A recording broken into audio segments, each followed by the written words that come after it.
میں نے سب کی سنی اور اس وقت جب ان کی ضرورت ہوتی ہے اس وقت وہ غیر جانبدار رہتے ہیں، اس وقت وہ کنج عافیت ڈھونڈتے ہیں، اور ان کا کنج عافیت بلا استثناء ضمیر کی آواز کو نہ سننے اور جہاں حق بحقدار رسید کی گواہی دینے کا وقت آئے تو اس گواہی سے گریز کرنے کے ساتھ مشروط ہوتا ہے۔ اور یہ شرط اس فرحات زیدی صاحب کے بیان کردہ شریف آدمی نے ہر زمانے میں نبھائی ہے، اور ہر زمانے میں اس کو عافیت تو شاید اس طرح کی مل گئی اس زمانے کی، لیکن اپنے ضمیر کے سامنے سرخروئی کبھی بھی نصیب نہیں ہوئی۔ اسی لیے وہ ایک شعر ہم اکثر آپ کو سناتے رہتے ہیں کہ تمہیں ان موسموں کی کیا خبر ملتی اگر ہم بھی گھٹن کے خوف سے آب و ہوا تبدیل کر لیتے۔ بات یہی ہے کہ مصلحت پسندی اور مصلحت کے نام پر اس عہد میں، اس وقت میں جس وقت کہ آپ کی نحیف کمزور آواز لیکن ہاتھ اٹھا کے لگائی جانے والی آواز کے جی ہم کدھر ہیں اور ہم کس طرف کھڑے ہیں، یہ موقع نہ ہر بندے کے نصیب میں اس کو اویل کرنا ہوتا ہے، اور نہ ہی تاریخ اس موقع پہ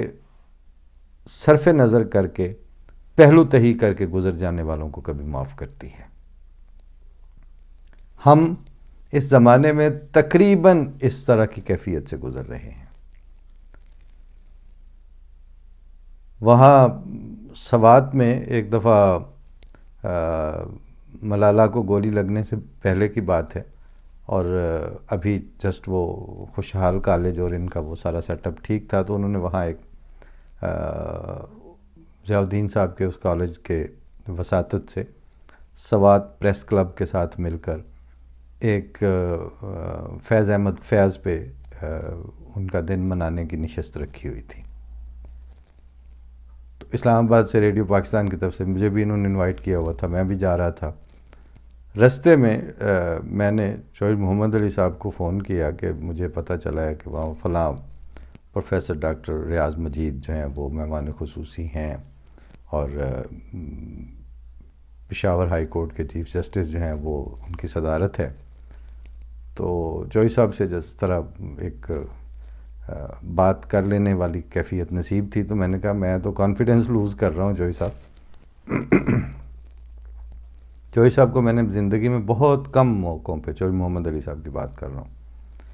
بہت کم موقعوں پہ کسی بات پہ یوں سیدھے کھڑے ہو کے تو ایک بہت سخت لہجے کے ساتھ کوئی موقف دیتے ہوئے سنا ہے۔ دیتے تھے جب ضرورت پڑتی تھی، اور وہ وقت جب آ جاتا تھا تو پھر جوئی صاحب کا جلال دید نہیں ہوتا تھا۔ بلکہ ایک دفعہ کوئی ایسے مجھ سے کوئی بات ایسے سخت کلامی کسی جگہ کی میں نے بتائی، تو بیت الظفر میں ہی اپنے کمرے میں بیٹھے ہوئے تھے، تو پنجابی میں کہتے ہیں جوئی صاحب کے ہاں غصہ آئے تو پھر گالاں اساں بھی کڈیاں ہون گیاں، ضرور کڈیاں، لیکن جڑے موقع تے اساں کڈیاں پھر وہ موقع تاریخی ثابت ہوئے۔ اس کے بعد پھر انہوں نے وہ سن 75 والا جو جلسہ تھا جس میں بھٹو ذاتی طور پر دلچسپی لے کے ٹی آئی کالج کھلا رکھوا کے جلسہ سالانہ کے دنوں میں، تو وہاں کوئی شورش کروانا چاہتے تھے۔ تو اس زمانے میں ایس ایس پی اور ڈی سی جھنگ اور ان لوگوں کو اور کمشنر سرگودا کو جو جوئی صاحب نے سنائی اور جس لہجے میں سنائی، وہ واقعہ پھر انہوں نے سنایا وہ پھر سے ہی کبھی۔ تو میں نے گزارش کی، جب میں نے یہ کہا کہ میں کانفیڈنس لوز کر رہا ہوں ایسے ہی، کہنے لگے تم کس لیے کانفیڈنس لوز کر رہے ہو؟ فیض کے حوالے سے یہ بات کرنا چاہ رہے ہیں تو ہمارے علاوہ فیض کے اوپر بات کرنے کا مجاز کون ہے؟ اور کون ہے جس نے اپنے وجود سے گواہی دی ہو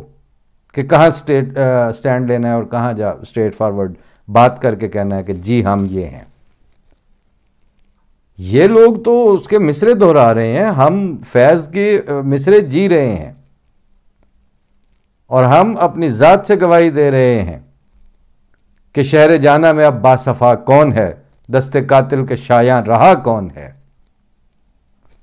اور وہی کہ اپنا رخت دل باندھ لو دل فگارو چلو، پھر ہم ہی قتل ہو آئیں یارو چلو۔